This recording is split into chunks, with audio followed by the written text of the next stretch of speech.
Second का third lesson है वृत्त। तो अभी महाराष्ट्र बोर्ड ने मैथ 1 और मैथ 2 में से 25% जो है पोर्शन कट कर दिया है। हर चैप्टर है, लेकिन हर चैप्टर में से उन्होंने लेसन नहीं कट किया है, हर चैप्टर में से थोड़ा थोड़ा पोर्शन कट कर दिया है। तो मैंने अरिजाल को बोल करके उसका मतलब जो जितना पोर्शन कट किया गया है यूट्यूब पे भी और ऐसा बुक में रेड पेन से क्रॉस करके भेज दिएगा। तो अपने बुक पे आप निशान लिखें हमको क्या क्या चीज़ पढ़ना है। मैंने जैसे हमने अलजबरा में फर्स्ट सेकंड थर्ड पढ़ा है, तो थर्ड लेसन पूरा आएगा अलजबरा में, ये बात निश्चित है।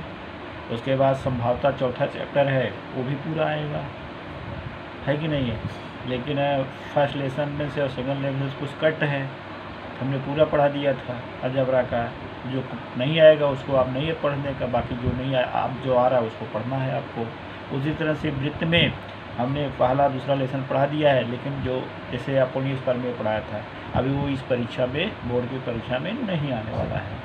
और वृत्त में और फर्स्ट लेसन में से भी कुछ पोर्शन ऐसे हैं जो आप देखेंगे पढ़ाया गया लेकिन वो नहीं है, तो उसको आपको तैयार नहीं करना, थोड़ा सा आपका बोझ हल्का हो गया है, ये ध्यान रखिएगा इस बात का। इसी तरह से वृत्त में भी एक पेज नंबर है, मतलब एक से लेकर के 75 पेज तक, मतलब बुक में 52 से लेकर के आप देखेंगे तो उसमें 3.1 से लेकर के 3.4 तक कुछ भी कट नहीं किया गया है। जो कट है 3.5 एक्सरसाइज पूरा कट है, उसके आगे भी थोड़ा बहुत कट है।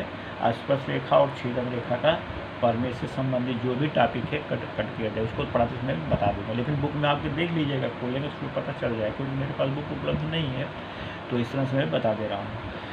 तो वृत्त में देखिए, वृत्त जैसे त्रिभुज होता है, 3 भुजा होती है, तो वृत्त में तो कोई भुजा होती नहीं है, एक गोलाकार रचना होती है, जैसे मैं देखा बुक पे बना रहा हूँ, है कि नहीं। तो वृत्त में एक बिंदु मध्य में होता है कि नहीं। इसी बिंदु को हम क्या कहते हैं, केंद्र कहते हैं। क्या कहते हैं, केंद्र, सेंटर कहा जाता है। क्या कहता है, सेंटर से वृत्त के बीच की दूरी क्या होती है, सदैव समान होती है, उसे क्या कहा जाता है, त्रिज्या कहते हैं। क्या कहते हैं, हम त्रिज्या कहते हैं। जैसे हमने एक लाइन खींचा CP, यहाँ CP क्या कहलाएगी, त्रिज्या हो, क्या होगी, CP क्या है, त्रिज्या CP। एक लाइन और खींच दें, मान लो हमने एक खींचा, त्रिज्या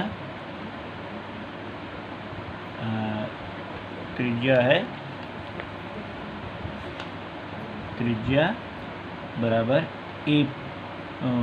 AC, है कि नहीं है। त्रिज्या बराबर क्या, दूसरी लाइन भी खींच सकते हैं हम, इसमें देखिए, है कि नहीं है। मान लो हमने इसका नाम B दे दिया, तो त्रिज्या क्या कहलाएगी, त्रिज्या बराबर BC।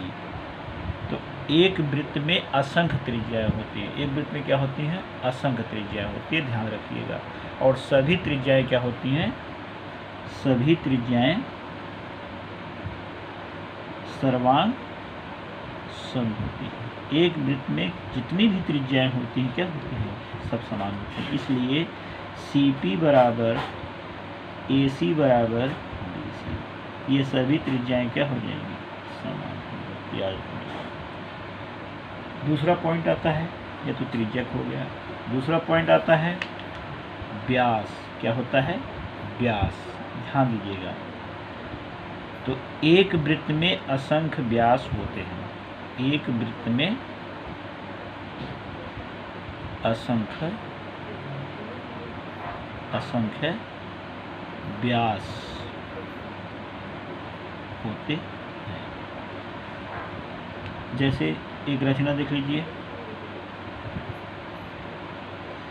केंद्र है मान लो C, एक हमने ऐसा रेखाखंड खींचा P,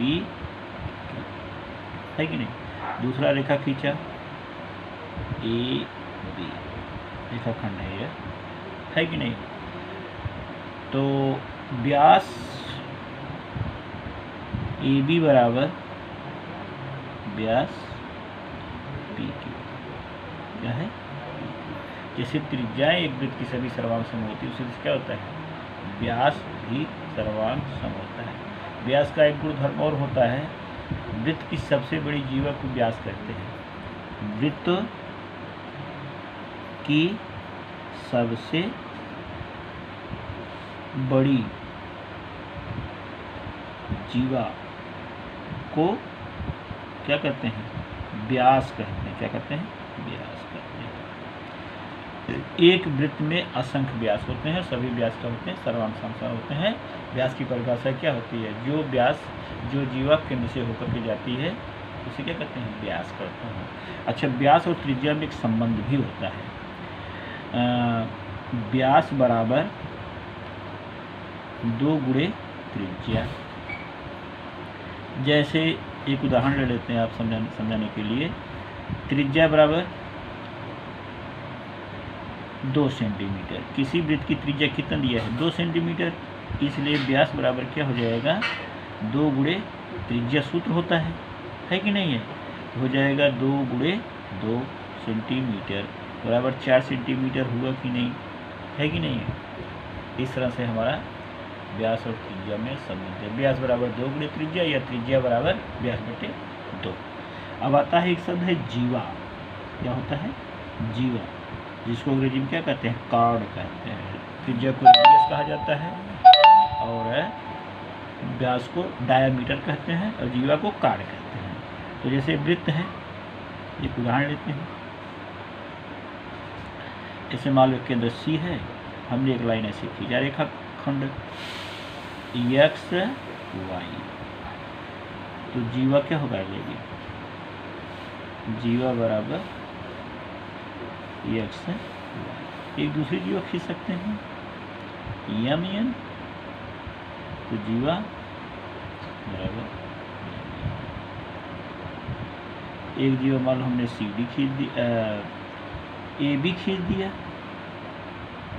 ए बी, जीवा बराबर ए। अच्छा, एक चीज बता देते हैं, जैसे जैसे